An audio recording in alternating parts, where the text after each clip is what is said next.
This is an EGR valve. I actually have this EGR valve just sitting here as an extra part in my home garage. Do you know why?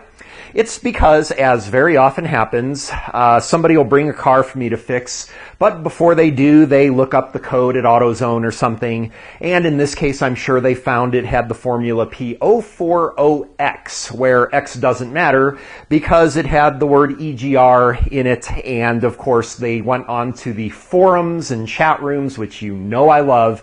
It is the breeding ground for all the swaptrons and parts clowns that, of course, told him he needs an EGR valve, which he didn't. And that is what we're going to do today. We're going to learn, as you well know, not to be like those 98% of idiots that just change parts like that. You guys, the 2%, know that there must be much more to an EGR system than just this valve. And if you are not familiar with it, that is indeed the case. And you know that learning what this valve does, what the EGR system does, how it is controlled, and how to test the various components, it will prevent you from making the mistake that this guy made and getting an EGR valve that you do not need. So we are not going to show you how to replace an EGR valve, of course, in this video. So right there, I know most of you guys are really ticked off about that because you want to see how to change an EGR valve. No, this is for the 2% of people that couldn't care less about that because they can look at that and see it just is 2 bolts and a pipe that goes through there, and they can figure that out. They're interested in learning what this thing does, how to diagnose it, and how to find what component of the system is failing so you replace only what needs to be done. It is called the Diagnosis and Understanding series, and today it's going to be about EGR.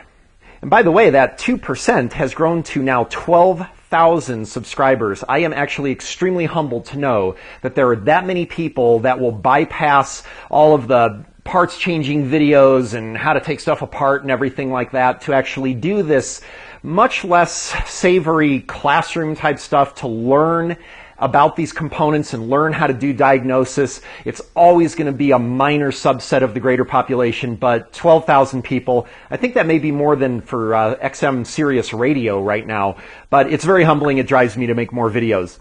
But anyway, what is this thing and what is EGR?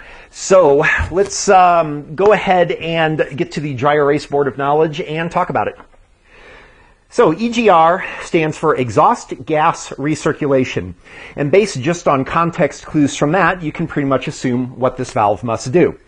It basically recirculates exhaust gas through the intake manifold, and that is actually done on this particular valve. There are different ones, but there is going to be a inlet here from the exhaust and then an outlet into the intake manifold, and basically this is a diaphragm that is vacuum controlled. There are also electronic ones which we'll talk about, and basically by lifting the diaphragm through vacuum control, a little stopper is lifted up so that the exhaust goes into the intake manifold. Actually, here, I'll show you real quick.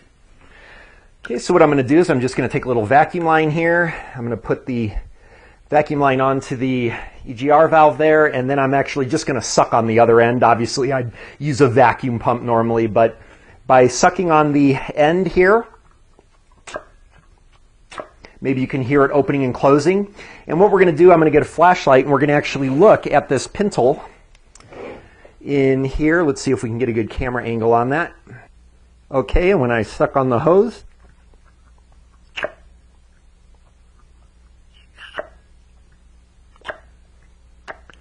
you can see it opens and closes. All right, this kind of looks like something from a Cheech and Chong movie, I guess.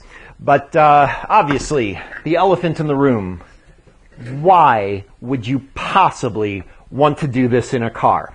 And as is usually the case with a lot of the engine management components and things that would cause a check engine light, it's about emissions. So it turns out when you combust your mixture in the engine that when you look at the exhaust, there is always some unburned fuel that exits the exhaust. And of course, we know about this from other videos with catalytic converters and how they convert the hydrocarbons to CO2, water, things like that. But the thing is that before you just send those hydrocarbons through to make that conversion, wouldn't it be nice if you could recycle them? And it turns out there is a benefit to doing that. By recycling them, you get a little bit cooler combustion temperatures, cooler engine temperatures, and also the main thing, those recycled vapors of fuel, because it's in a vapor form, happens to be extremely efficient to burn. So there is definitely some advantage to improving a little bit with your fuel economy. It's not a huge thing, but that's basically the idea, to sort of recirculate some of this wasted but usable vaporous hydrocarbon emission. So let's talk about how this is controlled, because you have to do this at the right times. The problem is doing this at the incorrect times is going to severely lean out your engine. For example, if you are at low RPM, if you're at idle, if you were to introduce these gases, you are going to basically kill the engine. And this is actually exactly the result that I look for when I do testing on the EGR system. One of the main things I'll look for is, can I kill the engine at idle by activating EGR? So it's very important that you activate this exhaust gas recirculation at the right time. And it's all about how is that controlled. In some cars, like this one, there's going to be kind of a fair amount of mechanical control on it. And then in later cars that have electronic EGR valves, it's completely electronic. There's no vacuum. There's no solenoid controlling the vacuum, things like that. Again, be aware that, as usual, there are various designs of these EGR valves for different makes of cars, even different models. We are going to talk about two main ones today. This one, which most of you guys are probably going to be familiar with, and this is going to be your vacuum solenoid control EGR. There is also, of course, going to be the electronic EGR, which we'll talk about later. And also be aware that there are other EGRs out there. One of them, I believe, if I remember, it's called a positive back pressure EGR. It looks identical to this one, but it's very different, and we'll talk about that when we get to the point. But basically on that one, drawing a vacuum like we did on there does not open the pintle, so it can lead to a false diagnosis. I believe those are in like the later 80s Jeep models. I know for a fact I saw one on an 89 Grand Wagoneer one time. Don't run into those too much, but for the most part you're going to see these, but we will talk about the electronic also. So let's talk about how this EGR system works. If you understand this one, it'll actually be remarkably easy to understand the electronic one because it's much simpler. You would think after a year my drawing skills would improve at least some, but as you can see, not at all. But what we've got here is your engine. Of course, on the upper part, we've got the intake manifold. On the bottom here, we've got the exhaust. Of course, you'll have an O2 sensor. Particularly on this model of EGR valve, you're certainly going to have an O2 sensor. On an electronic EGR, you may, of course, have an air-fuel sensor here. And in blue is shown our EGR system. So obviously, right off the bat, you can see our EGR valve here. There are many other components to an EGR system that could be the problem for a check engine light code where replacing the EGR valve is not the problem. And as a matter of fact, there are many cases, which I'll explain, that you find where there is nothing wrong with any of the components. There is merely a blockage in the system where clearing the blockage fixes the problem at no expense. But if we look at the exhaust here, on the exhaust manifold, there will be a pipe that comes off the exhaust manifold and goes to the EGR valve. And the EGR valve will normally be closed. As we can see, if the exhaust comes in to the EGR valve, it will have pretty much nowhere to go. Above the EGR valve is a diaphragm shown with the dotted blue line that is controlled by vacuum. And there is a pintle here blocking the gas from going into the intake manifold. At the appropriate times, and these appropriate times are going to be generally when the car is driving and at a certain RPM. And the amount of EGR gas that you would want to get into the intake will be proportional to the RPM, so again, you don't stall out the engine.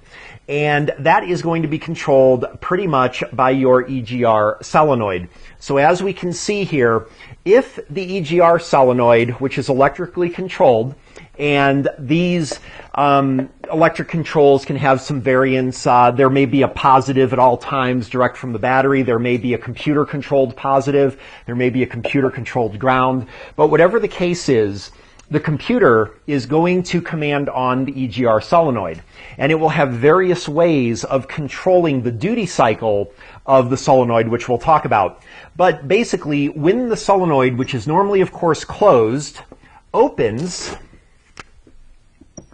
the solenoid allows vacuum from the intake manifold to go and pass through the solenoid to the EGR valve, and the diaphragm will lift under vacuum, which of course is going to lift that pintle, and EGR gases can go into the intake manifold. So, very simple operation. There is some concern about how much lift you would have of the pintle and when the pintle lifts up. EGR will be disabled, and you can see, by the way, that the EGR valve is entirely controlled by the solenoid, so it is more appropriate to say the solenoid will be disabled during idle. It is on many cars. I know for a fact on GM cars, it's going to be disabled in either park or neutral. You have to have the car driving in order for EGR to open. And also, it will not open at wide open throttle. Something for the Rice Boys to keep in mind. One of the popular free mods for performance enthusiasts is to do an EGR bypass because, of course, the limited thinking is they don't want these hot exhaust gases getting into their intake manifolds because colder air is higher performance, and that's all that they can think. They don't understand that this system does not apply during wide open throttle, which would be, of course, during a racing application. So let's talk about this EGR solenoid, because the EGR solenoid is actually the brains of this outfit. It is not the valve that is the brains of this particular outfit, unless you have an electronic one, but we're not talking about that yet. So for this EGR solenoid, there are a couple of different strategies that are used to control the amount of vacuum that gets to the EGR valve, because obviously you want to have the correct lift of the pintle to match your engine load conditions and engine speed so that you don't stall out the engine through lean condition. And we'll talk about the lean condition effects that you get with unintended EGR on fuel trims and stuff like that. If you're not familiar with fuel trims, don't worry, I'll refer you to a video for that. If you are familiar, we'll just go forward from there as promised. But basically, it's very important that we control the amount of vacuum. So one main way that a lot of these solenoids will do it is through a duty cycle. So basically, the voltage coming in can be varied, or the on-off pattern can be varied so that the amount of vacuum is controlled by the computer. And of course, that's done electrically by the computer. And in a lot of these designs, you may have a ground side switch from the computer only. The positive and negative can both come from the computer. It's very important to know the system so that you don't fry your computer if you're doing electrical testing for command to the solenoid. Obviously, you need command to the solenoid for this all to happen. So another thing to keep in mind about these solenoids, it would seem very obvious to you that if the solenoid is closed, if you were to try to blow through the solenoid, you would not be able to blow through it. Or if you were to put a vacuum pump on either side of a closed solenoid, you should just be drawing vacuum and nothing would come through. And actually, on a lot of solenoids, they actually don't work that way. Some do, but not all of them, and actually I don't think even most of them. What a lot of these solenoids do is they have a vent to atmosphere. So as part of the control for the vacuum, especially on a duty cycle control, a lot of the vacuum will actually be lost out to atmosphere. So even at a 0% duty cycle, or in other words, when this is off, if you were to try to blow through the solenoid, you actually would be able to blow through it. If you applied vacuum vacuum would pass through the solenoid. But the trick is that not enough vacuum passes through the solenoid to be strong enough to lift the EGR valve diaphragm. So in these systems, you might falsely diagnose a leaking solenoid, but that actually won't be the case. Now, if you were to apply a full 12 volts to the solenoid, yeah, then you would have full vacuum, nothing lost to atmosphere. If you were to plug this end of the EGR valve and try to blow through it, you would not be able to. Same thing, plug this end of the EGR valve, put a vacuum pump onto this hose, you would draw vacuum all you wanted and you wouldn't lose any of it. So that definitely would be the case on a valve like that.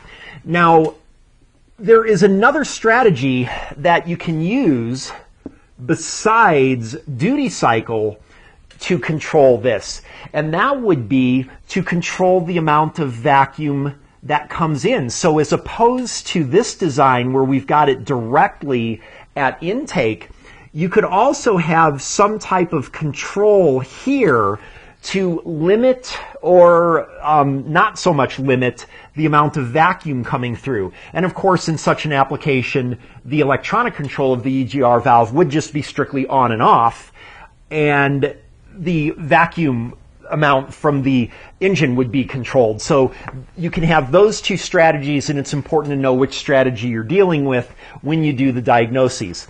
So I actually don't know which one this car that we're going to look at has, but we'll certainly be able to figure it out. I believe it's probably going to be a duty cycle control. So before we go to the car, let's look at the possible problems that you could have with the EGR system and how you would know those problems and how you would diagnose them. Believe it or not, the most common problem, and actually it was the one for this guy, the most common problem I find is carbon blockage here, where the EGR valve connects to the intake. And I will show you how to test for that, but it should be very obvious. If you were to apply vacuum to the EGR valve, we know that if you apply vacuum to the EGR valve and the car is at idle, and you introduce those EGR gases into the intake at idle, you will stall the engine out. So one very simple diagnosis, it is actually one of the first ones that I learned how to do, maybe, I don't know, 8 years ago, that actually got me into this hobby and now somehow fixing cars for other people and getting very fascinated with diagnosis, is when I had an EGR valve problem on my older Trans Am and I wanted to diagnose it. And of course, at the time before YouTube, the asshats over on the forums were all telling me I needed an EGR valve. I wanted a way to test it. And a great way to test it is what happened was I applied vacuum directly to the EGR valve, and when I did, I could hear the EGR valve open, but the engine never died. And of course, when I removed the EGR valve, I found a huge carbon chunk that was blocking the EGR gases. This is actually a very common thing. I actually have a video that shows this. I can't remember which one it is, but I do have a video that actually shows this exact thing. So you could also get a carbon blockage, of course, here or anywhere along here, but usually it's where the pintle is. It's very, very important to remember, if you have a carbon blockage, when you look at the EGR valve, the carbon blockage would block this hole, which of course goes up to the intake manifold. However, it is critical to remember that you also want to check that hole on the intake manifold to make sure it is also not plugged with carbon, because it usually is. And many times these things are located in the back of the engine where it's hard to see, so you'll want to use a mirror or something to check that. But that actually, believe it or not, the most common problem I find, especially with these older EGR valves. Now, of course, you could have any number of leaks in the vacuum here. Obviously, a leak here would also cause a lean condition on your engine because you would have a vacuum leak right here.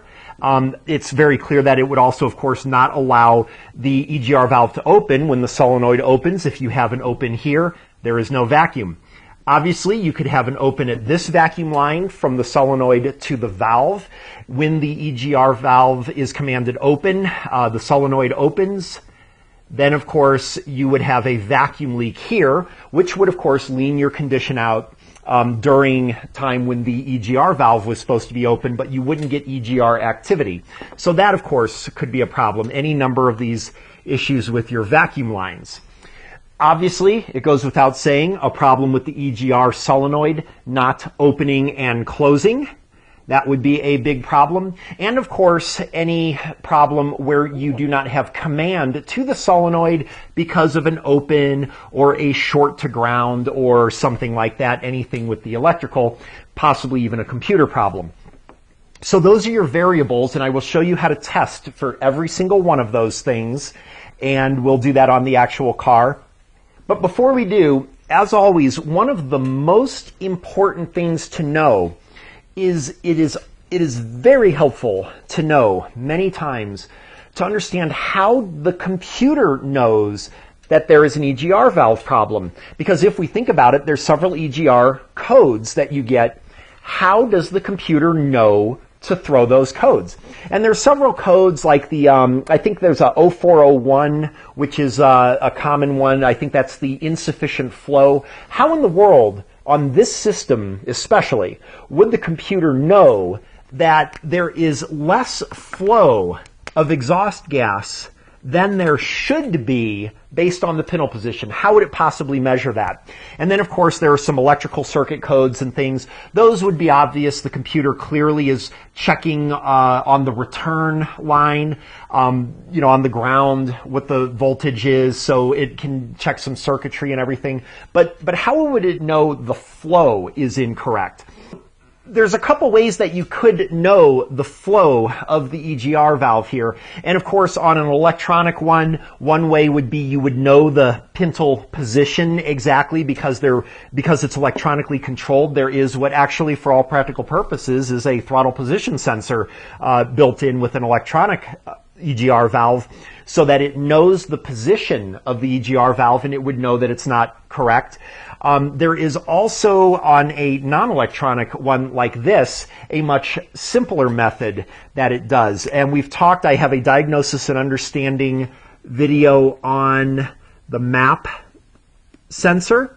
So in this case, when the EGR opens and those gases come into the intake, it should go without saying, if you understand the operation of the MAP sensor, and if you don't, I'll refer you to that video, it is very obvious that the voltage on the MAP would increase. So by the computer checking the MAP sensor response to the anticipated flow, it knows that there is the appropriate amount of flow. If the MAP sensor goes much higher than would be anticipated for the requested flow, then of course it would indicate too much flow or too little flow or something like that.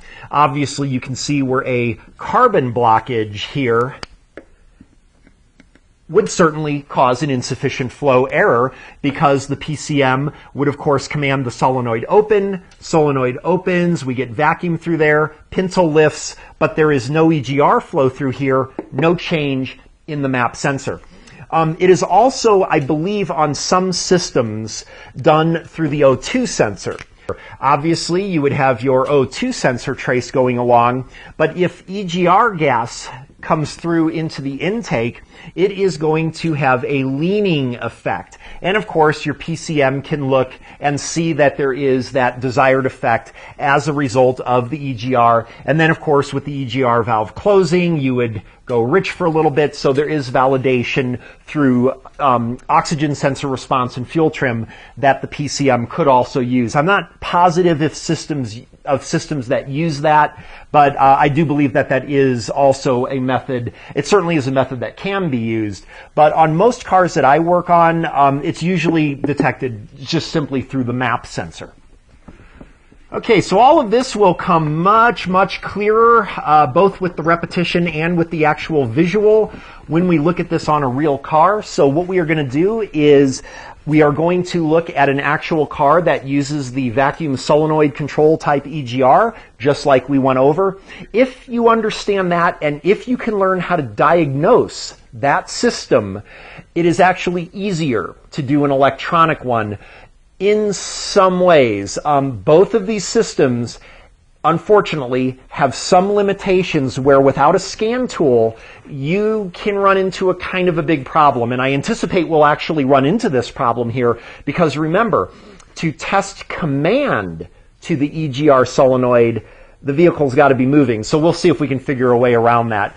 But let's go ahead to the car and start applying what we've learned to the actual system.